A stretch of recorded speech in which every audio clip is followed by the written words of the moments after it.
Eu já atendi parada em beira de estrada, crânio aberto no chão de bar, criança em convulsão no colo da mãe. Mas nada mexeu comigo como o que ela pediu. Só não fecha o caixão dela com pressa. Por favor. Não foi um grito de desespero. Não foi súplica de quem está negando a realidade. Foi dito assim, calmo até demais, do tipo que arrepia a nuca não pela voz, mas pelo jeito que ficou grudado depois. A gente foi chamado para uma ocorrência na zona norte da cidade pouco depois das 2 da manhã.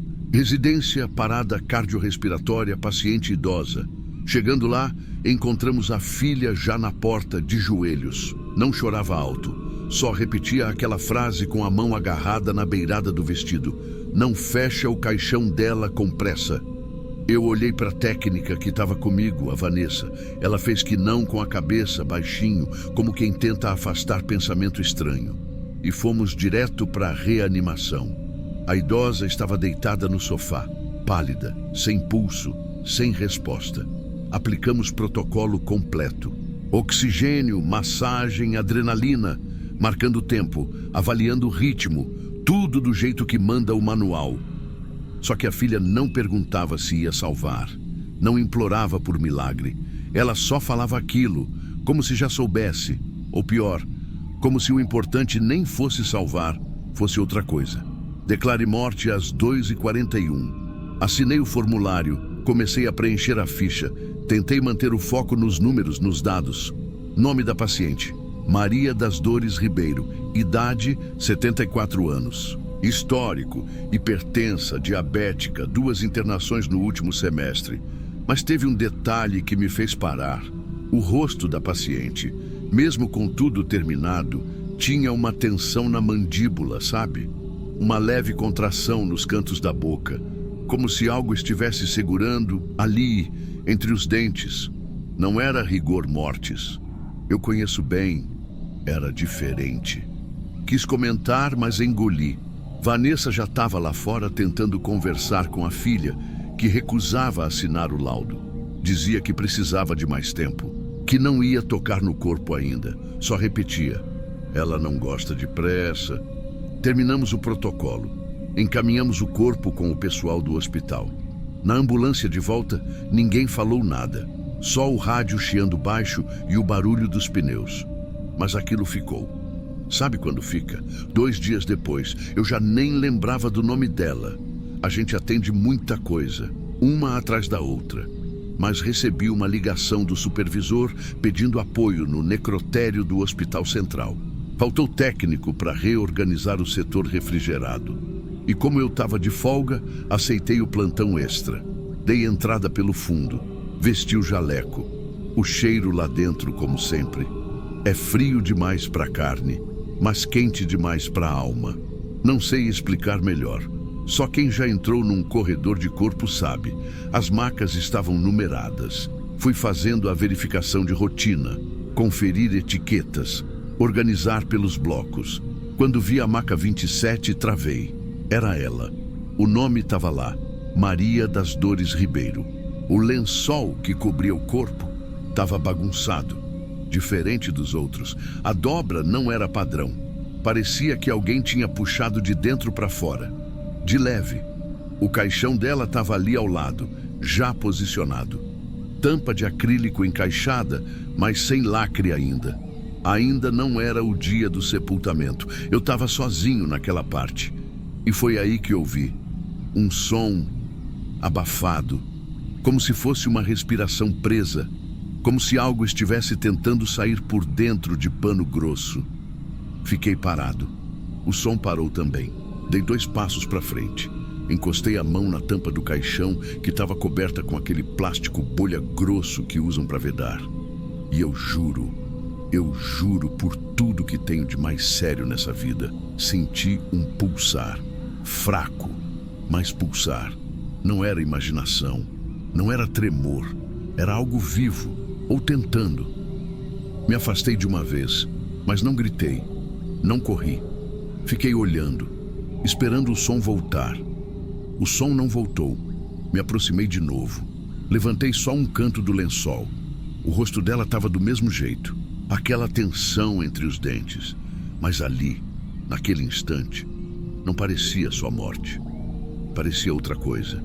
Como se tivesse alguém preso dentro do corpo dela e não ela. Eu poderia ter gritado, poderia ter aberto, poderia ter chamado alguém. Mas sabe quando você percebe que, se fizer qualquer coisa, muda tudo para sempre? Ali, com a mão ainda tremendo sobre a tampa do caixão, eu entendi que se eu abrisse e visse, não teria mais volta. Nem para o corpo, nem para minha cabeça, nem para minha profissão. Porque se tivesse alguma chance dela estar viva, o que eu vi, o que eu senti, o que eu achei que escutei, então tudo que veio depois seria crime. E se ela não estivesse, se fosse só reflexo, nervo, ar retido, sei lá, aí seria eu perdendo a razão. Eu escolhi calar. Fiz o que esperavam de mim. Organizei a maca, fechei a tampa, coloquei o lacre, passei a ficha. Mas antes de sair daquela sala, resolvi puxar o registro no sistema. Só por desencargo. Quando procurei o nome dela, Maria das Dores Ribeiro, apareceu a etiqueta de entrada, o horário da morte, os trâmites do IML. E ali, numa das observações internas, tinha uma linha riscada, com marca de caneta preta por cima. Dizia: não liberar ainda. Família solicitou avaliação extra, mas alguém tinha arriscado. Alguém liberou mesmo assim. Foi como levar um tapa no escuro. Eu encostei na parede do corredor e fiquei parado. Sentia a mão gelada, o jaleco colando nas costas. Alguém também duvidou. No corredor fui até a central de apoio. Tentei puxar a informação direto com o auxiliar que estava no turno. Perguntei meio disfarçado: alguém reclamou do corpo da maca 27? Ele fez uma cara confusa, perguntou o nome. Quando falei, ele soltou: a senhora da Zona Norte, a filha dela veio aqui ontem. Aqui? É. Disse que precisava ver a mãe uma última vez. Deixou um bilhete. Tá ali na mesa da chefia. Pegue lá se quiser. Eu fui. Peguei o papel. Era dobrado em 4, sem envelope, escrito de próprio punho, papel simples, letra firme. Eu avisei que ela voltava. Eu não sou homem de chorar fácil. Não chorei vendo criança morta. Não chorei enterrando colega de farda. Não chorei nem no meu próprio acidente. Mas naquele dia, com aquele papel na mão, eu chorei. Sem som, sem lágrima escorrendo. Só de dentro. Como se alguma parte minha tivesse morrido também, ali. Na semana seguinte, pedi transferência de setor. Fui para o transporte ambulatorial. Paciente de cadeira de rodas, consulta de rotina, hemodiálise, nada de parada, nada de necrotério. Mas ainda assim, eu ouço. No silêncio do carro, de madrugada. Às vezes escuto aquele som abafado como uma respiração sem boca. Já tentei convencer a mim mesmo que foi coisa da minha cabeça, que era só ar nos pulmões, reflexo muscular, engano do sistema, uma assinatura fora do lugar. Mas o bilhete, aquele bilhete me quebra. Eu avisei que ela voltava. Eu não conto isso esperando que alguém entenda, nem que me julgue. Só conto porque tem coisa que a gente não consegue segurar por tempo demais. Começa a apodrecer por dentro. Eu sigo o protocolo. Eu marco tempo. Eu calculo frequência. Mas não tem número para quando alguém te olha nos olhos e diz: ela vai voltar. E o que mais me assusta, sabe o que é? Não é o que ela disse. É que eu acreditei. Tarde demais. Não foi erro médico. Não foi negligência. Foi medo. Medo de abrir e ver. E agora eu carrego. Quando acabar este vídeo, ouça os relatos mais intensos e exclusivos. Clique no link fixado e acesse o arquivo secreto. A regra é simples. Quem está mais estável, espera. É assim que a gente aprende no curso. É assim que o protocolo manda. Primeiro quem respira mal, quem não responde, quem está virando sombra. Depois o resto. Mas tem dia que você não enxerga ferida, enxerga olhar. E aí, meu amigo, A regra vira sentença e quem escreve é você. Naquele dia, eu lembro que era fim de tarde, céu laranja, calor grudando na nuca e a rádio falando de trânsito travado por causa de obra no quilômetro 92 da rodovia. Mas o chamado veio de outro trecho, KM 88. Colisão frontal com múltiplas vítimas, 2 carros, informações desencontradas. Um dizia que era capotamento, outro que era caminhão. Mas todo mundo falava a mesma coisa, grave. Cheguei em menos de 10 minutos. E assim que desci da ambulância, o cheiro me acertou primeiro. Diesel, sangue, poeira quente. Era um cheiro grosso, sabe? Que vem de dentro do asfalto.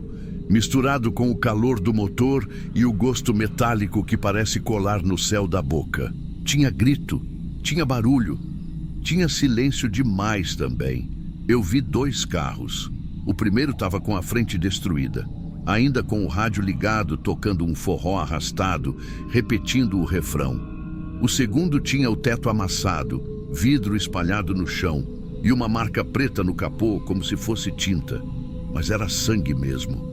Comecei pelo mais próximo. Motorista, homem, uns 50, tórax afundado, sem pulso, boca entreaberta, os olhos meio virados.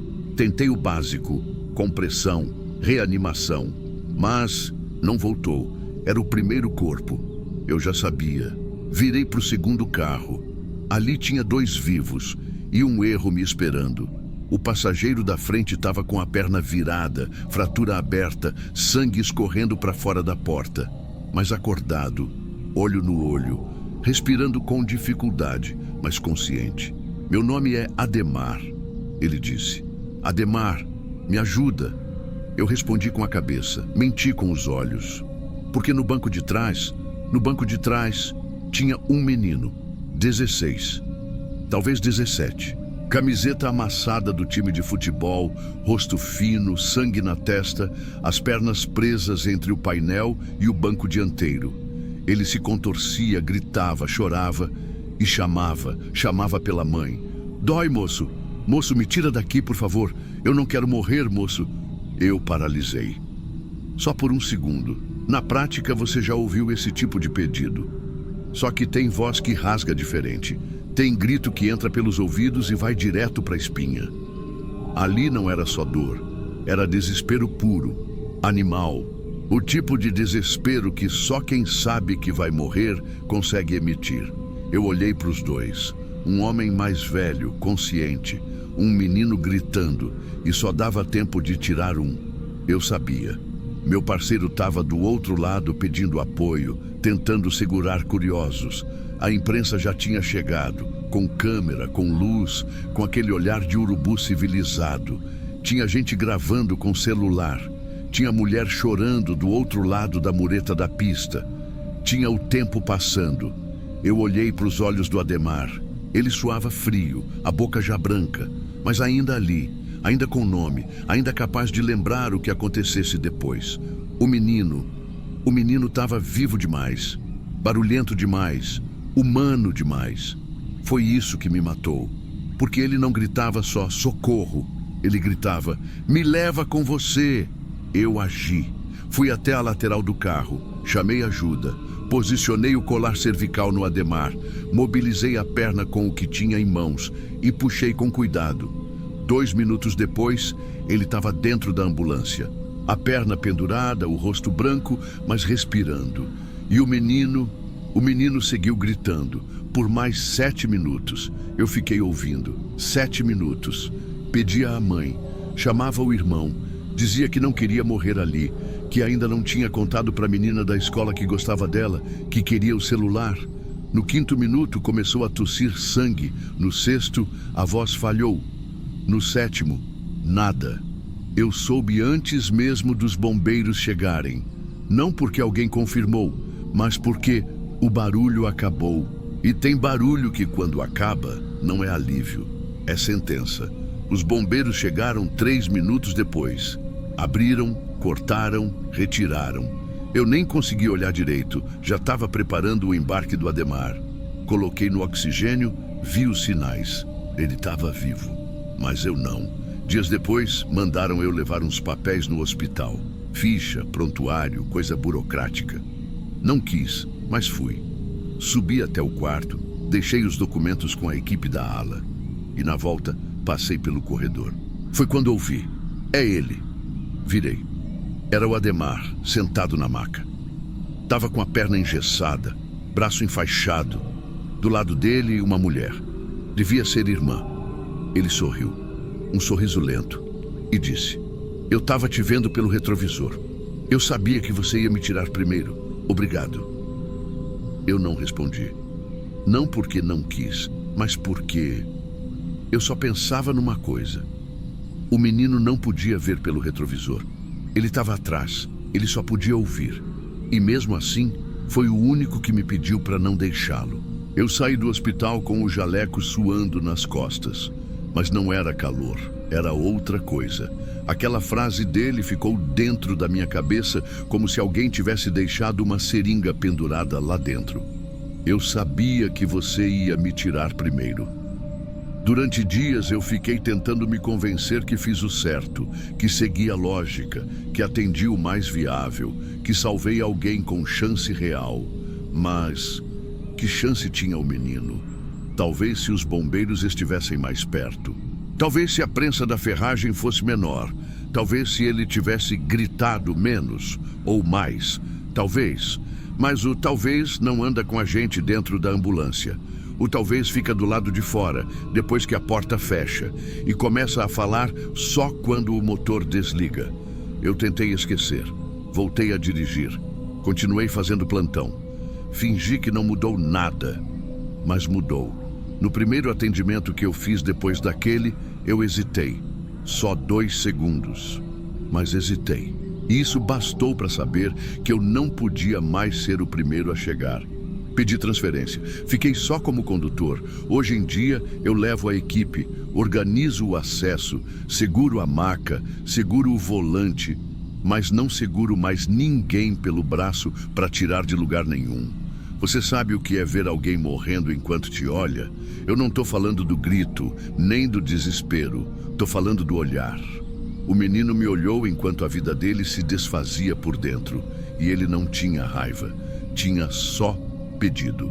Como se dissesse: se for para ser com você, eu aceito. E eu deixei. Às vezes me perguntam como foi aquele dia. Porque saiu na TV, viralizou, teve imagem, teve entrevista, teve manchete com a palavra herói. E eu deixei. Deixei que achassem isso. Deixei que contassem a versão que coube no jornal. Eu nunca contei o resto. Só digo que não deu tempo. E ninguém pergunta mais. Mas eu preciso dizer agora. Porque tem coisa que envelhece mal no corpo da gente. E não tô falando de cicatriz. Tô falando do que não aparece no exame. Outro dia mesmo eu sonhei com um menino. Ele estava sentado na ambulância, calmo, com as pernas livres, sem dor. Ele me olhou e perguntou: agora vai me levar? E eu acordei, com o coração batendo feito sirene, mas sem som. Tem um detalhe que não me sai da cabeça até hoje. Um pedaço de vidro no rosto do menino, bem no queixo, pequeno, mas afiado. Com o sol batendo de lado, ele brilhava. Não como sangue, não como lágrima. Era um brilho frio, como se tivesse me encarando também. E às vezes, quando eu fecho os olhos, eu vejo aquele brilho primeiro, antes mesmo de ver o menino, como se o corte fosse em mim. Tem coisa que a gente não compartilha no rádio, não cabe em prontuário, não se limpa com sabão e álcool. Tem coisa que gruda por dentro e não sai nem depois que a sirene desliga. Hoje eu sigo dirigindo, faço meu trabalho, cumpro o turno, rio com o pessoal. Dou bom dia para quem entra na base, mas ninguém sabe. Ninguém sabe que o barulho que mais me assombra não foi o da batida, foi o momento em que acabou o grito, porque a sirene apaga rápido. Mas tem barulho que segue gritando, mesmo com o motor desligado. E esse ninguém ouve por fora, só eu. Tem quem feche o vídeo quando começa a doer, tem quem fique até o fim. Se você é do segundo tipo, bem-vindo. Se inscreve.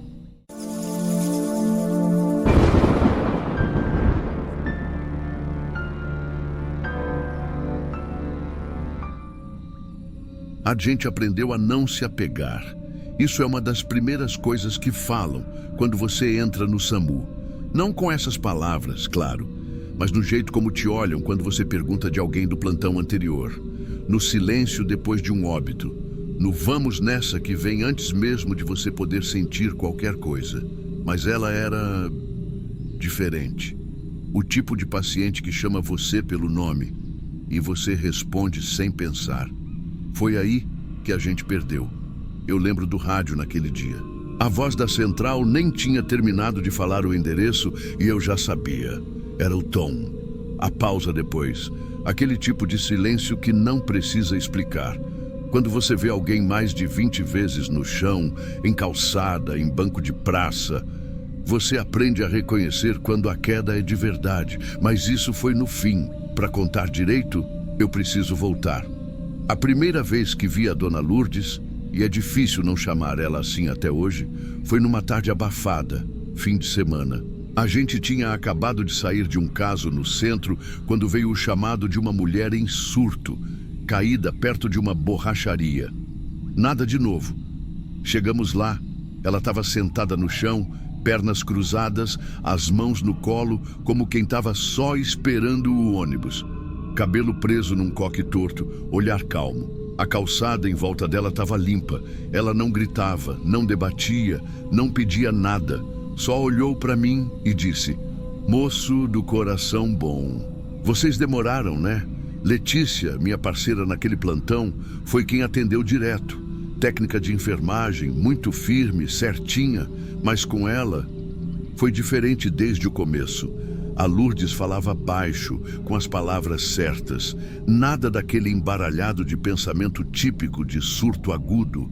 Só um ar de quem vive num lugar interno que a gente nunca vai conhecer. Ela deixou a gente medir pressão, glicemia, falou do que sentia e terminou dizendo que só queria um lugar para descansar. Um canto que não machuque, foi o que ela disse. A gente levou para o hospital, como manda o protocolo. Na volta, Letícia ficou quieta um tempo e soltou só: "Ela me chamou de menina de luz." Eu ri. Era um apelido bonito demais para quem está acostumado com xingamento até de paciente estável. Depois disso, ela virou frequente. Toda semana, às vezes mais de uma vez, novo chamado. Ou era desmaio, ou dor, ou "tô ouvindo coisa de novo." Mas nunca violenta, nunca agressiva. Sempre educada, sempre com aquele tom de "tô tentando, mas não tá dando." Com o tempo, a gente foi se acostumando, e isso é perigoso. Ela lembrava dos nomes, me chamava de "moço do coração bom" toda vez. Perguntava dos filhos da Letícia, que nem falava deles para ninguém. Comentava da blusa nova da médica do suporte. Era como se ela prestasse atenção na gente mais do que a gente mesmo. Teve um dia que ela apareceu com um papelzinho dobrado. Me deu como se fosse uma coisa séria. Quando abri, era um desenho feito à mão. Um bonequinho com jaleco e um coração vermelho desenhado no peito. Eu guardei, não sei porquê. Só sei que guardei. Não sei bem quando foi que começou o erro. Talvez tenha sido quando a gente levou um pacote de pão a mais só para deixar com ela. Ou quando Letícia comprou uma blusa usada e separou a mais quentinha para dar para Lourdes.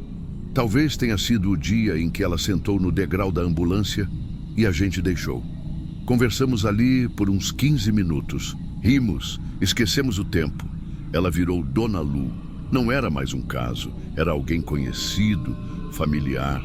A rua em que ela dormia começou a virar ponto de referência. Ali perto da Dona Lu, a gente dizia. Letícia se afeiçoou mais rápido, dava para ver. Começou a falar dela até fora do plantão. Um dia me mostrou uma foto da Lourdes que tirou escondida. Ela estava sentada num degrau, com o sol batendo no rosto, parecendo uma outra pessoa. "Olha isso", ela disse. É como se ela tivesse ficado ali esperando alguma coisa e nunca chegou. E eu só falei: "A gente não pode virar esse alguma coisa, Letícia." Mas já tinha virado, só não sabíamos ainda. Naquela tarde específica, o plantão estava tranquilo. Tinham nos acionado para um caso leve num bairro perto de onde ela costumava ficar. E lá estava ela, sentada, enrolada num cobertor todo furado, mas sorrindo quando viu a gente. Letícia desceu primeiro, já sorrindo de volta. A gente fez os procedimentos de sempre. Estava tudo estável, mas Lourdes estava mais calada, não doente, só quieta, uma quietude que doía. Foi nessa hora que Letícia disse, meio sem pensar: Dona Lu, quando a senhora estiver pronta de verdade, eu vou com você. A gente riu. Até a própria Lourdes riu. Mas aí ela olhou para Letícia de um jeito sério, um jeito fundo, e perguntou: promete? Letícia ficou sem graça. Fez que sim com a cabeça. Prometo, respondeu. Foi só isso. Mas foi ali que tudo já estava escrito. Nos dias seguintes, não teve chamado da Dona Lu. Nem dor, nem surto, nem tô ouvindo coisa. Nada. Primeiro dia, normal. Ela às vezes sumia por uns 2 dias. Segundo dia, Letícia comentou. Disse que tinha sonhado com ela. Terceiro dia, silêncio. Quarto dia, ninguém comentou mais. Mas o vazio estava lá. Como quando um móvel some da sala e ninguém fala, mas todo mundo sente. Eu fui ficando estranho. Olhava para os cantos nas ruas esperando ver o cobertor furado.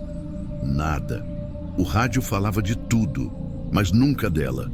Letícia, nesse dia, desceu da ambulância e ficou parada, olhando para a linha do trem no fim da rua. Você acha que ela... Ela começou a perguntar e parou no meio. E foi no plantão seguinte, 5h30 da manhã. O rádio chamou. Ocorrência na linha do trem. Uma mulher sem documentos perto do quilômetro 18. A voz da central estava diferente, mais lenta, como se soubesse. Eu só olhei para Letícia. Ela não disse nada, mas o rosto dela já estava branco. O caminho inteiro, a única coisa que se ouvia era o barulho do motor. Chegamos antes da viatura da perícia. O sol ainda nem tinha subido direito, mas o calor já começava a puxar suor da gente. E no meio daquele trilho sujo, entre pedaços de papel, sacolas rasgadas, tinha um cobertor furado, que eu conhecia. Não precisava de mais nada. A Letícia travou. Ficou do lado da ambulância, muda, com a mão no colete como quem tentava se manter de pé. Eu segui sozinho. Não vou descrever o que eu vi, isso não cabe aqui. Mas eu vou dizer uma coisa para quem está ouvindo. Tem cena que não foi feita para ninguém aguentar, e tem dor que não dá nem para encaixar em pensamento. Ao lado, tinha uma sacola de mercado, dobrada com muito cuidado, como ela sempre fazia. Dentro, um cobertor extra, uma blusa, aquela que Letícia tinha dado. E um papel, dobrado pequenininho, mas sujo de terra e de óleo. Eu abri, a letra tremida, mas clara. Hoje eu fui, você vem depois. Prometeu. Eu sentei ali mesmo. Acho que foi a primeira vez em todos os meus anos de SAMU que eu não consegui manter o protocolo. Eu sentei, não chorei, não rezei, só parei. Letícia não se aproximou, não precisou. Eu vi de longe quando ela encostou a testa no portão da estação. Depois, ela voltou para a ambulância, entrou e ficou lá. No relatório, a gente teve que escrever óbito confirmado. Nada além disso, mas a verdade nunca coube em relatório nenhum. Ela não pulou porque queria morrer.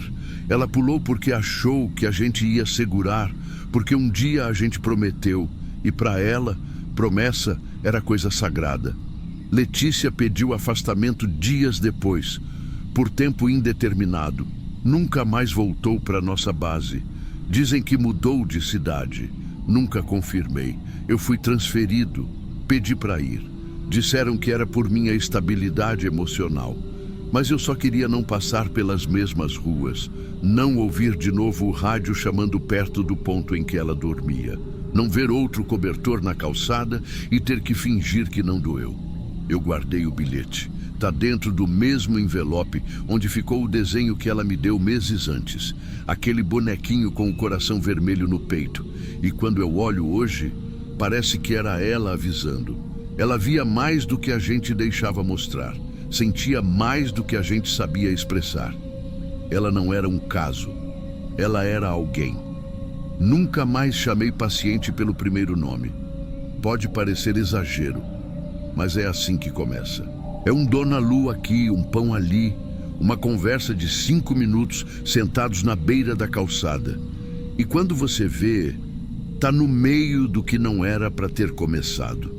Se você trabalha na rua, na emergência, em qualquer lugar em que dor passa por você todos os dias, escuta isso com calma. A gente não foi errado por cuidar. O nosso erro foi esquecer que cuidado, quando não tem onde ficar, vira peso. E às vezes esse peso afunda quem já estava na beira. Eu encerro por aqui. Só queria que alguém soubesse. Porque talvez, se alguém tivesse contado isso para mim antes, eu teria medido melhor as palavras. Ou então, pelo menos teria segurado a mão dela de verdade naquela última vez. Ela não pulou porque queria ir sozinha. Ela pulou achando que a gente ia segurar. E a gente estava ocupado demais sendo humano.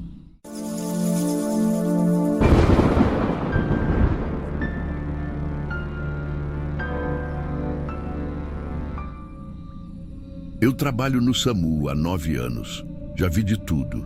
Gente abrindo os próprios pulsos para chamar atenção, casal que simula queda só para se reconciliar na ambulância, criança que finge convulsão para não ir à escola.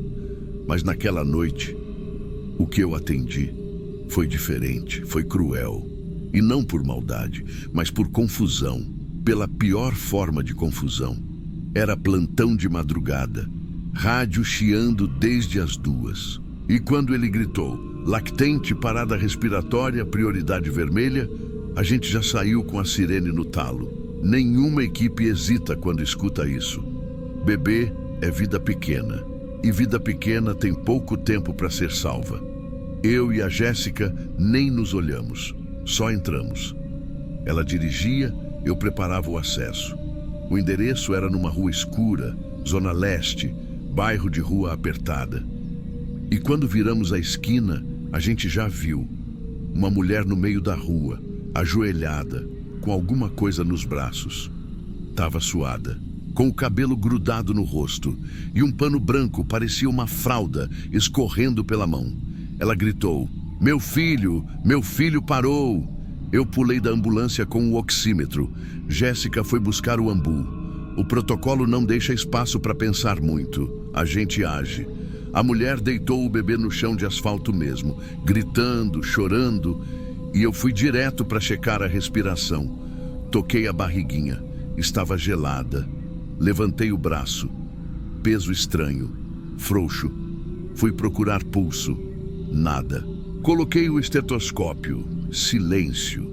E aí veio o toque que me travou. A pele era lisa demais.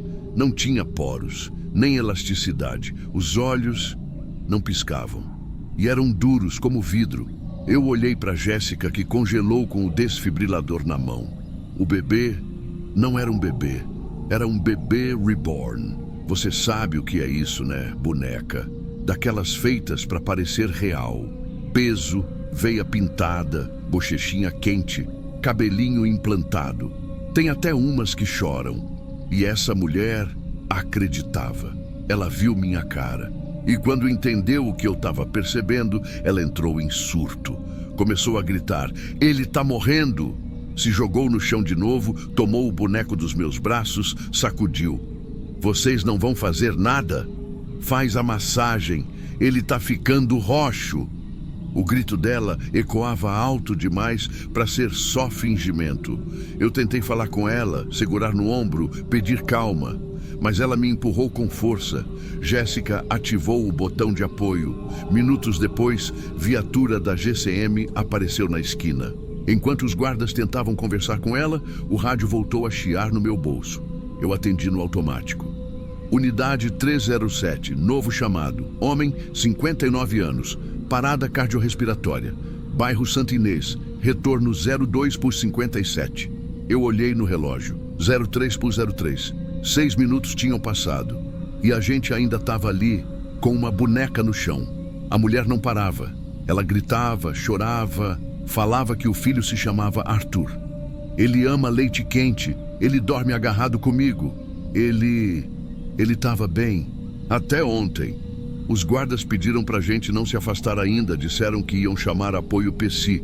E enquanto isso, um homem de verdade estava com o coração parado. A gente só conseguiu se liberar de lá às 03:12, 16 minutos depois do chamado real.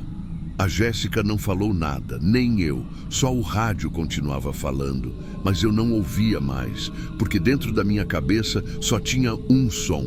Salva ele tá frio. A gente correu, rodamos até o outro bairro. Rua mais larga, casa simples. Uma mulher no portão, sentada no chão. Ela segurava um homem no colo, e era o filho dela. Ela não levantou quando a gente parou, não gritou, não fez escândalo. Ela só olhou para mim, com o corpo do filho nos braços. E eu juro por tudo que é mais sagrado, ela olhou com calma, como quem já sabia, como quem só queria confirmar que a ajuda chegou tarde. Eu desci da ambulância devagar, como se meus pés soubessem que já era tarde. A mulher não se mexia. O homem nos braços dela tinha o rosto sereno, como quem adormeceu no meio de uma conversa, mas o peito parado, a pele ainda morna. Tempo. A gente sempre perde tempo. Jéssica foi montar o acesso. Eu me ajoelhei. Senhora, a gente precisa tentar. Foi só isso que eu consegui dizer. Mas ela fez um gesto pequeno com a cabeça. Nem negativo, nem afirmando. Só cansado. Ele já foi, ela disse, baixinho, como se não quisesse incomodar o silêncio do filho. Acho que agora ele descansou. E foi só nessa hora que eu notei a mão dela, tremendo, os dedos firmes demais no braço dele, como quem segura o tempo. Eu tentei responder, não sei porquê, tentei justificar, quase pedi desculpa, mas ela me olhou de novo e me cortou. Vocês não têm culpa, mas eu também não tenho mais tempo de novo. Essa frase me destruiu. A gente colocou o corpo na maca com o mesmo cuidado que teria com um bebê de verdade. Só que ali, ninguém gritava, ninguém arrancava os cabelos, ninguém dizia, ele gosta de leite quente. A dor ali era quieta demais para não ser verdadeira. Eu lembro do trajeto de volta como se fosse ontem. Silêncio. Nem o rádio falava. Jéssica com os olhos fixos na estrada. Eu, com a cabeça encostada na janela. E naquela noite eu entendi o que era perder sem errar. Porque a gente fez tudo certo. A gente respondeu o chamado, atendeu a ficha, seguiu o protocolo. Mas o protocolo não ensina a escolher quem está mais perto da verdade. A mulher da boneca gritou tão alto que a gente acreditou primeiro nela. E a mãe real ficou no portão, esperando a chance que não chegou. No relatório daquela ocorrência, eu escrevi: óbito confirmado no local. Tempo de chegada, 03:22. Mas na minha memória, eu escrevi outra coisa. Confirmado. Tem gente que grita mais alto e por isso vive, mesmo que seja de mentira. Desde aquele dia, eu nunca mais vi um bebê reborn da mesma forma. E toda vez que alguém grita desesperado, eu lembro do silêncio dela, da mãe que perdeu o filho, sem fazer escândalo, sem pedir nada, só esperando. Como quem já sabia que dessa vez o mundo ia dar prioridade para quem simula melhor a dor. E você que está ouvindo isso agora, me diz com sinceridade, quem é que você teria socorrido primeiro?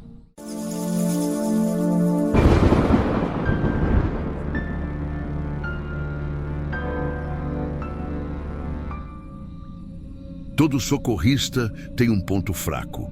Uns não conseguem esquecer o primeiro corpo. Outros carregam o nome de criança escrito por dentro, tipo queimadura de contato. O meu é diferente. O meu tem CEP, coordenada, um cruzamento entre dois postes tortos, com uma árvore morta no canto e um ponto de ônibus que nunca teve gente esperando. É só concreto, asfalto remendado, um semáforo que costuma demorar e uma linha invisível, mas que quando a gente cruza, alguém vai embora. Primeira vez foi em 2013. Menino de 5 anos, febre alta, convulsão, vômito seco. Pegamos no colo da mãe e deitamos na maca da ambulância. Oxigênio, glicose, cabeça levemente elevada. Quadro ainda contornável. Aí veio o sinal da Vila Dourado, vermelho. Parei. E o monitor apitou. Não um alarme desesperado. Foi só aquele ti comprido, constante, frio. Silêncio depois. Um silêncio de pedra. A mãe gritou. E eu, parado no volante, entendi antes do pessoal da retaguarda. Ele não ia mais acordar. Naquela noite, não dormi. Mas também não liguei os pontos. A segunda vez foi 3 meses depois. Dona Jurema, 74 anos, suspeita de AVC, pressão estourando, pupila já meio desviada, mas ainda lúcida. Cheguei até a conversar com ela, perguntar quantos dedos.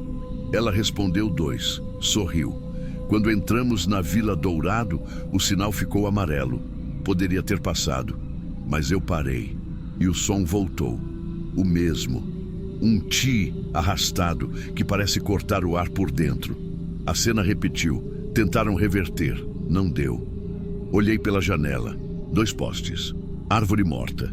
A única diferença era que a chuva daquela vez batia grosso, como se lavasse uma coisa que não saía. Foi aí que nasceu o incômodo. E se? Mas eu empurrei a ideia. Coincidência. Quem anda com ambulância já viu tudo. Gente morrer no banheiro, gente que fala e cai, gente que parece saudável e fecha o olho no segundo seguinte. Mas ainda assim, aquele lugar começou a me queimar por dentro. Na terceira vez eu travei. O paciente era um homem de 50 e poucos anos, pressão alta, dor no peito, suando frio.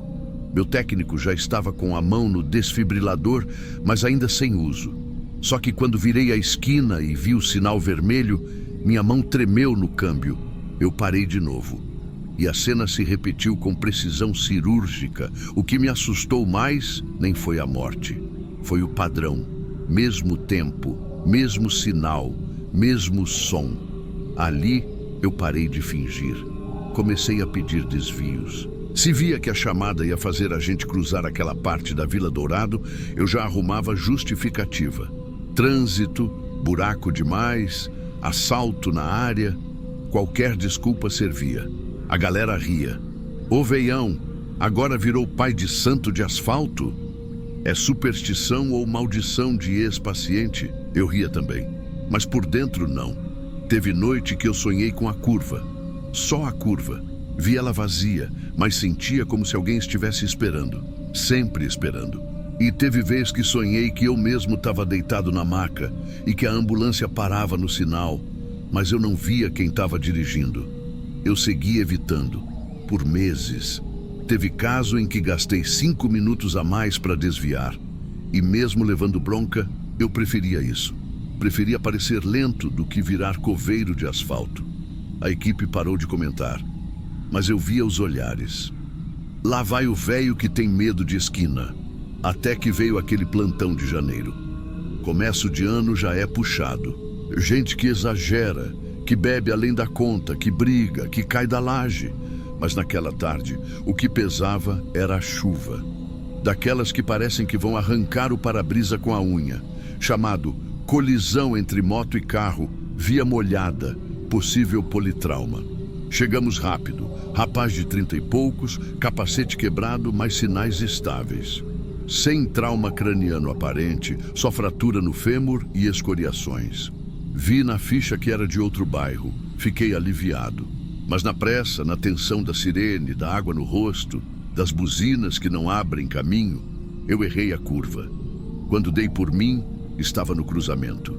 2 postes tortos, a árvore morta, encharcada, sinal vermelho. E eu parei. A sirene fazia um barulho abafado pela chuva. Lá dentro, minha equipe conversava em código, pré-choque, sinais mantidos, estável. Mas no instante exato em que a ambulância parou, eu senti. Não vi, não ouvi, eu só senti. A mão do tempo escorrendo torta. E então, o monitor. Na hora eu nem pensei. Bati a mão no volante. Olhei para o lado, para frente, como se desse tempo de mudar a realidade com o retrovisor. Mas já era ali, de novo ali. A tentativa de reverter foi longa, a equipe suando, choque, medicação, pressão no tórax. Sem resposta. O óbito foi declarado ainda dentro da ambulância, exatamente 4 minutos depois da parada no sinal. Chovia como se fosse uma maldição lavando a cidade, mas a esquina não parecia molhada. Parecia seca, estática, observando. Depois do óbito, o que restava era silêncio. Não aquele silêncio técnico, de rotina, mas um silêncio que parece saber o que você sente. Um que olha para você com a cara de todos os que já se foram e você não conseguiu segurar. Eu não falei nada para a equipe, nem naquela hora, nem depois. Só fiz o que tinha que fazer.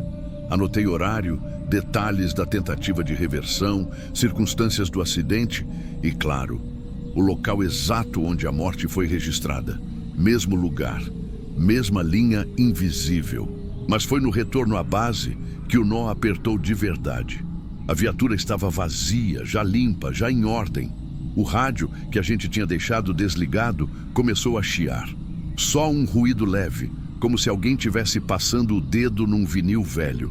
E antes que eu pudesse levantar a mão para desligar de novo, ouvi uma voz, baixa, calma, pequena.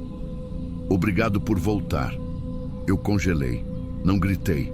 Não fiz escândalo. Só parei. Olhei devagar para o rádio ainda desligado. Aquela voz, eu lembrava dela. Era do menino da primeira vez, o de 2013. Aquela fala suave, quase tímida, a mesma inflexão. Mas não podia ser. Não era. Eu fiquei olhando por segundos, tentando ouvir de novo, tentando confirmar que era só minha cabeça. Mas não veio mais nada. Só o chiado. E depois nem isso. Eu também não contei isso para ninguém. Nem para minha esposa, nem para o pessoal da base, nem para o técnico que já rodava comigo há 6 anos. O rádio no papel estava desligado. E eu, no papel, não tenho nada de errado. Mas foi naquele dia que decidi que não ia mais dirigir ambulância à noite. Pedi para mudar de função. Fiquei só nos transportes de retorno. Aqueles onde a pressa já passou, sabe? Onde o paciente está indo para casa ou para uma clínica de recuperação. Onde o destino não é UPA nem pronto-socorro. É só um lugar com nome e número, sem cruzamento, sem pressa, sem ti. Sabe o que é mais estranho? Não foram as mortes. A gente se acostuma com a ideia de que, às vezes, vai chegar tarde. O que ficou foi a sensação de que não era por acaso. Aquela esquina, ela não tem fama, não saiu no jornal, não é palco de tragédia nenhuma. Mas tem alguma coisa ali, uma repetição silenciosa, um ponto fixo onde o tempo se dobra, onde a ambulância vira caixão. Eu pensei em marcar no GPS, criar um alerta, mas preferi decorar com medo mesmo. Teve uma vez que eu passei por lá a pé. Era fim de tarde, indo visitar um parente doente. O ônibus atrasou e eu cortei caminho por dentro da Vila Dourado. Quando vi, estava lá. Os 2 postes tortos, a árvore seca, a sombra da esquina. Fiquei parado um tempo e tive a impressão de que o chão ali era mais frio. Mesmo com sol, o vento era gelado. Não vi nada, mas ouvi o eco do meu próprio silêncio. De vez em quando, alguém da antiga equipe me chama para cobrir plantão. Eu sempre invento uma desculpa. Digo que tô com dor no ombro, que minha vista tá ruim de noite, que minha pressão anda oscilando. Mas a verdade é que eu só não quero mais cruzar aquela linha. Tem lugar que é assim. Não é ponto de ônibus, é ponto de partida. E eu cansei de ser condutor de fim de linha.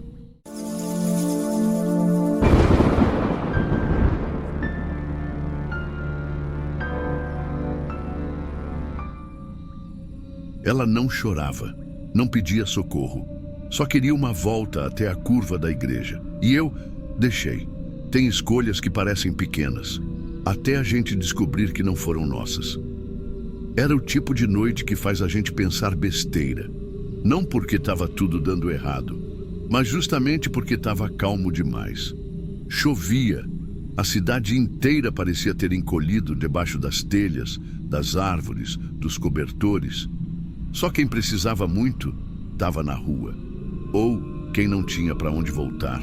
A gente tinha acabado de deixar um paciente no hospital municipal e ficou ali mesmo, parado no recuo lateral, esperando o próximo chamado.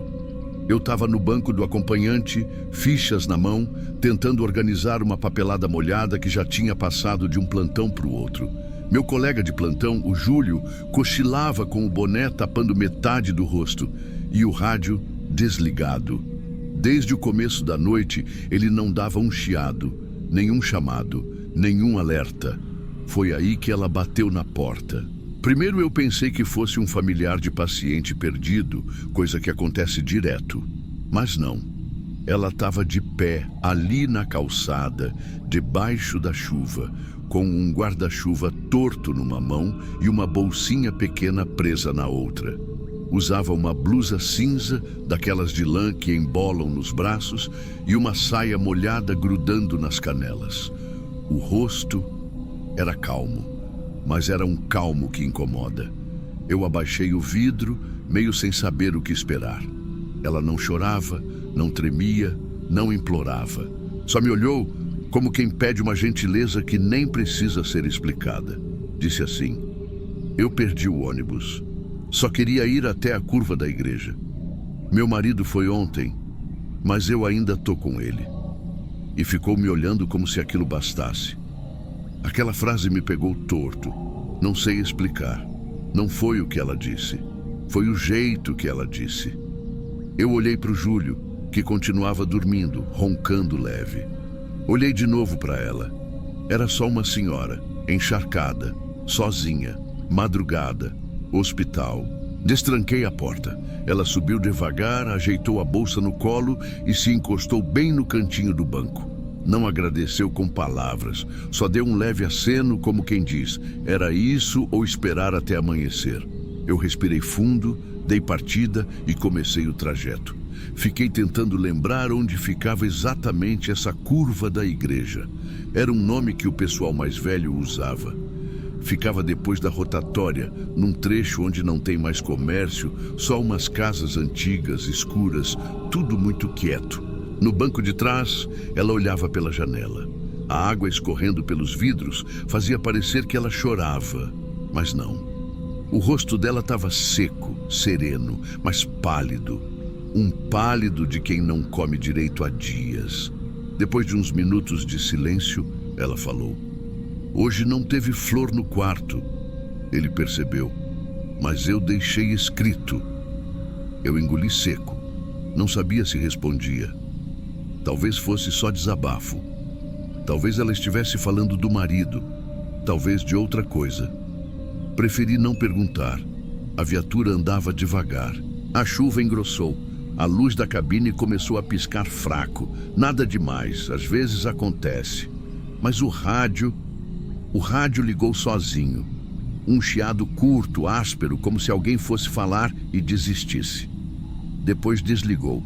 Ela continuava olhando para frente, sem reação nenhuma. Tentei puxar assunto, meio sem jeito. Seu marido estava internado ali no municipal? Ela respondeu com voz baixa. Ele é o único que ainda sorri, mesmo quando não vê. Essa resposta me travou. Soou bonito, mas ao mesmo tempo errado, como se tivesse camadas demais num só pedaço de frase. Eu senti o pescoço arrepiar, mas não por medo. Era um incômodo diferente, um desconforto mental, sabe? Como se a lógica começasse a escorrer pelo canto da mente. O trajeto até a curva da igreja duraria 10, 12 minutos, mas naquele dia pareceu levar meia hora. O tempo se esticava dentro da viatura. E o cheiro, eu juro, o cheiro começou a mudar. Ainda tinha o álcool comum das ambulâncias, mas tinha também um fundo de lavanda antiga, coisa de sabonete de vó, misturado com um azedo fraco, tipo flor cortada de ontem. Na curva da igreja, eu sinalizei. Parei o carro devagar. Ela não se mexeu na hora. Depois virou para mim com um leve sorriso triste e disse: obrigada por não perguntar meu nome. Eu também não queria saber o seu. Desceu com calma. A chuva engrossava tanto que parecia que o mundo ia desmanchar. Ela atravessou a rua devagar e sumiu no meio do mato que crescia perto da grade da igreja velha. Eu fiquei ali alguns segundos, sem música, sem fala, só o som da chuva e aquele cheiro que ainda grudava em mim. Voltei para o plantão e segui a madrugada como se fosse só mais uma. Mas não foi. No dia seguinte eu nem lembrei dela logo de cara. Era final de plantão, sono batendo, cabeça confusa. Só depois do café, já voltando para a base, percebi que uma das fichas do atendimento da noite anterior, uma cópia simples, coisa boba, tinha ficado na minha prancheta. Nada que fosse causar problema, mas por protocolo eu precisava devolver. E fui até o hospital municipal. Era final de manhã, o sol tentava abrir espaço entre as nuvens e o corredor da recepção estava cheio. Enfermeiros passando rápido, telefone tocando, paciente perguntando de horário de visita. Tudo normal, tudo comum. Mas enquanto esperava na recepção, eu vi a moça que preenche as guias. E não sei por que me veio aquela vontade besta de perguntar. Fui andando até ela com a ficha na mão. Perguntei meio casual: teve algum óbito essa madrugada? Ela nem olhou direito, só respondeu no automático. Teve sim, um senhor internado na ala 3. Infarto. Veio a óbito 20 minutos depois da meia-noite. Meu coração deu um tropeço. 20 minutos depois da meia-noite. Foi mais ou menos a hora em que ela bateu na porta da ambulância. Engoli em seco. Falei mais baixo. Ele estava sozinho? A moça finalmente olhou para mim, franzindo a testa. Sozinho. Estava sedado desde a tarde. Não teve acompanhante. Ninguém veio. Essa frase me calou. Não questionei. Não insisti. Só agradeci e saí. Mas eu sabia que ela tinha falado dele. A senhora falou da flor que não teve, do bilhete que deixou. Disse que ele ainda sorria, mesmo sem ver. Eu andava devagar pelo hospital. O piso molhado ainda refletia a luz do teto. Passei pela escada de acesso lateral, aquela mais escondida que o pessoal usa quando quer evitar o corredor principal. E foi ali que eu vi, no corrimão de ferro, quase na curva do degrau, tinha uma flor murcha, amarela, presinha por um pedaço de gaze dobrada com tanto cuidado que parecia uma oração amarrada ali. Eu congelei, não fotografei, não toquei, só fiquei olhando. Aquilo estava ali, aquilo não era normal, mas também não parecia posto ali para assustar ninguém. Estava mais para despedida do que para presença. Um tipo de adeus que não pede plateia. Saí do hospital como quem esqueceu onde estava. Andei até a base do SAMU, mas não falei nada para ninguém. Nem para o Júlio, nem para o supervisor. Nada. E desde então guardei isso comigo. Não porque acho que vão rir, mas porque eu mesmo ainda não sei como contar. Às vezes eu tento convencer a mim mesmo que era só uma senhora confusa. Que talvez o paciente fosse outro. Que era só coincidência, a flor, a chuva, o jeito que ela falava, mas não tem coincidência que segure o que eu senti naquela noite, o cheiro, o silêncio, o rádio chiando sozinho e aquela última frase: obrigada por não perguntar meu nome, eu também não queria saber o seu. Hoje, sempre que eu passo naquela curva, eu diminuo a velocidade, olho o retrovisor, não porque eu quero vê-la, mas porque eu não saberia o que fazer se visse. Tem curva que parece guardar som, tem rua que parece guardar memória, e tem gesto que a gente faz sem saber que é definitivo. Eu nunca mais parei para ninguém, nem quando pediram com urgência, nem quando parecia seguro, nem quando o coração apertou. Mas se ela bater de novo, eu não sei se eu teria coragem de dizer não. Você teria deixado ela entrar?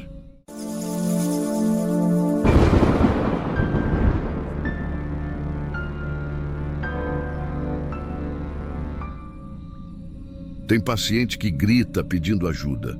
Tem os que a gente salva à força. Mas esse me olhou nos olhos e disse: não faça isso de novo comigo. Era fim de tarde, estrada de chão batido, poeira baixa. e um silêncio que não combinava com o que chamaram de urgência. A viatura quase não achou o local. Quando vimos o corpo, por pouco não passamos reto. Ele estava deitado, não largado. Parecia ter escolhido o lugar, a posição, até a hora. Braços estendidos para o lado, roupas limpas e os pulsos abertos com calma. Não foi correria, não foi desespero, foi decisão. Quando desci, olhei primeiro para o motorista. Nem precisou dizer nada. A gente sentiu junto. Tinha alguma coisa errada. Mas não errada no chamado, errada no clima, no jeito que ele nos esperava. Porque ele estava esperando, estava acordado, olhando para a gente, com os olhos bem abertos, mas sem urgência nenhuma. Dei os primeiros passos. Fui me aproximando com o kit aberto. E foi aí que ele falou: "Você é o terceiro que me desrespeita." Na hora, o reflexo foi olhar ao redor como se tivesse alguém mais. Mas era comigo mesmo. Eu entendi. A voz era seca, sem raiva, sem ironia, só constatação. O nome dele não me lembro mais. Acho que nem perguntei. Ou se perguntei, apaguei. Mas lembro da mão firme, do corte controlado e da calma. Uma calma que não combina com o sangue fresco. Me ajoelhei do lado dele. Preciso estabilizar. O senhor está consciente, mas a perda foi... Ele cortou minha frase com os olhos, não com a boca. E aí falou de novo. Já tentei 3 vezes. Sempre me trazem de volta. Cada volta é mais escura que a anterior. Tinha algo na forma como ele dizia isso. Não era drama, não era ameaça. Era só um fato. Ele não tremia, não suava, não parecia se debater por dentro. Estava como quem terminou uma tarefa e queria que o mundo respeitasse isso. Eu e o condutor nos entreolhamos.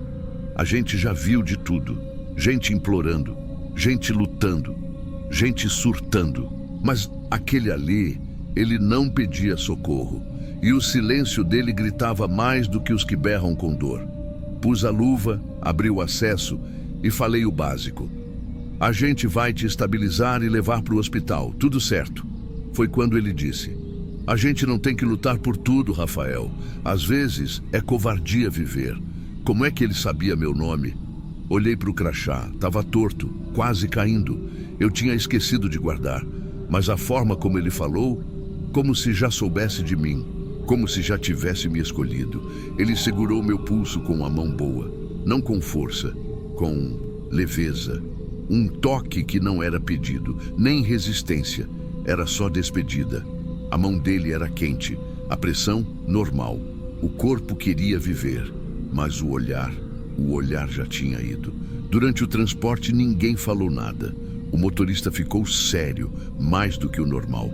Eu só olhava para trás às vezes. Ele ali, sentado na maca com o soro correndo, os olhos fixos no teto da ambulância, sem expressar nada. Mas no rosto dele não tinha raiva, nem alívio, só aceitação. Antes de passar pela porta do hospital, ele virou o rosto, olhou para mim e falou devagar: só não me traga de volta da próxima vez. Por favor.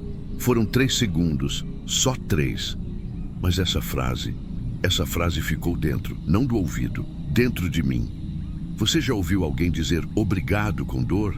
Não dor física, mas aquela dor que vem de ter sido interrompido no momento que ele mais desejava. É como puxar alguém de um sono bom, só que o sono era o alívio da vida. No plantão seguinte, fui normal, aparentemente. Atendi gente, estabilizei pressão, troquei fralda de idosa que caiu em casa, a rotina do dia a dia.